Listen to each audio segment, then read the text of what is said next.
মোটামুটি এখন প্রায়ই ভিডিও করি, কিন্তু ভিডিও করার পর মানে ভিডিও ক্লিপ নেওয়ার পরে যে ভয়েস দিয়ে ভিডিওটা ছাড়বো সেই কাজটাই করে উঠতে পারি না, মানে ভয়েসটা দিয়েই উঠতে পারি না। তো যাই হোক, আজকে দিনটা ছিল ভাইয়ের বার্থডের পরের দিন, মানে সানডে রেখে ওর বার্থডেটা মানে সেলিব্রেট করা হয়েছিল, যাতে মোটামুটি সবাই আসতে পারে, ওর বন্ধু বান্ধব, তারপর আমাদের কয়েকজন সামনাসামনির রিলেটিভ সবাই। তো সকালবেলায় স্নান টান করে খাওয়া দাওয়া সেরে নিয়ে আমি আর ভাই গিয়েছিলাম ওর বার্থডের ডেকোরেশন করতে। সেই মতন ও বেলুন ফোলাচ্ছিল, আমি বেলুন ফোলাচ্ছিলাম, সব কিছু নিয়ে মোটামুটি কভার করেই দিয়েছে আর কি। হ্যাঁ, আমি একা পারছিলাম না, সেই জন্য ওকে বলেছিলাম তুইও একটু হেল্প কর। তারপর এই দেখো বার্থডে বয়ে সব বন্ধু বান্ধব সবাই চলে এসেছে। তো আমি ভাবলাম যে ভিডিও যখন হচ্ছে একটু ক্যাত মেরেই নিই, সেই জন্য ওকে বললাম যে যেখানে যেখানে ডেকোরেশন করা হয়েছে তুই সেখান দিয়ে একটু অভিনয় কর যে আসার মতন। আর ও তো ছোটো, এগুলো বোঝেও না, তাই ও একটু লজ্জা পাচ্ছিলো। তাও জোর জবরদস্তি করতে ও আসলো। তো এই হচ্ছে ওর মোটামুটি ছোট্ট একটা ডেকোরেশন, আমি আর ভাই দুজনে মিলে, মানে বার্থডে বয় আর আমি দুজনে মিলে করেছি। তো একটু আধটু সবাই, আরেকটা ভাই ছিল সেও হেল্প করছিল মোটামুটি। তারপরেই এখানে শুরু হয়ে গেছিলো বার্থডে কেক কাটার জন্য।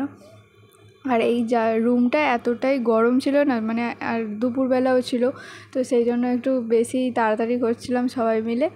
আর কি বলবো, ও ও না এতটাই লজ্জা পায় এইসব, মানে ভালোবাসে আবার লজ্জাও পায় এইসব ব্যাপার নিয়ে। তো কেক কাটার পরে সবাইকে খাওয়াতে বলছে, ও লজ্জাতেই যাচ্ছে, লজ্জাই পেয়ে যাচ্ছে। সেই জন্য লাস্টে মামি সবাইকে কেক দিল, কেক কেটে, যদিও পারতো না কেকটা কেটে সবাইকে দিতে, সেই জন্য মামি হেল্প করছিলো, আমিও লাস্টে হেল্প করেছিলাম একদম শেষের দিকে, মানে ভিডিও টিডিও করার পরে।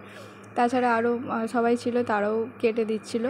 তারপর কেক খাওয়ার পরেই ওর সব বন্ধু বান্ধবরা এসেছে, ওরা বলছে আমি গিফট দেবো আগে, আমি গিফট দেবো আগে। তো এরকম করে গিফট দেওয়ার পর্ব শেষ হলো। তারপরেই চলে গিয়েছিলাম ওর বার্থডে লাঞ্চের এটা সাজানোর জন্য।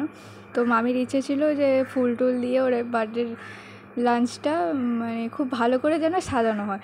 তো আমি আমার যথাসম্ভব চেষ্টা করেছিলাম মোটামুটি করে দেবার। তো সেই মতন করেও দিয়েছি, কিন্তু ভাইয়ের রিয়াকশান হচ্ছে এত খাবার দেখে ও আর খেতেই পারছে না, বলছে আমার পেট ভরে গেছে, আমি আর কী খাবো। তো তাও জোর করে ওকে বললাম সবই একটু আধটু টেস্ট কর। যদিও এই সময় ওখানে কেউ ছিল না, সবাই খাওয়ার দিকে ব্যস্ত ছিল, মানে যেখানে খাওয়ানো হচ্ছে সেই দিকে ব্যস্ত ছিল।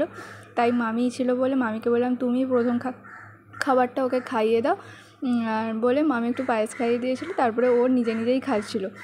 আর এখানে সব যতগুলো খাবার আছে সবই তো ওর জন্য করা হয়েছে, তো ওই জন্য সবাই বলছিলো যে তুই একটু একটু করে সব কিছু টেস্ট কর। তো ওই জন্য ও কী করছে, আর সব খাবার থেকে একবার করে আঙুল দিচ্ছে, আঙুল দিয়ে চেটে নিচ্ছে, মানে একটু একটু করে জাস্ট টাচ করে দিয়ে ও খেয়ে নিচ্ছে। তো যাই হোক, এইভাবেই আমার ভাইয়ের বার্থডেটা পরের দিন সেলিব্রেট করা হয়েছিল আর কি, মানে বিলেটেড হ্যাপি বার্থডে। তো যদি ভিডিওটা ভালো লাগে থাকে জানিও। তো টাটা।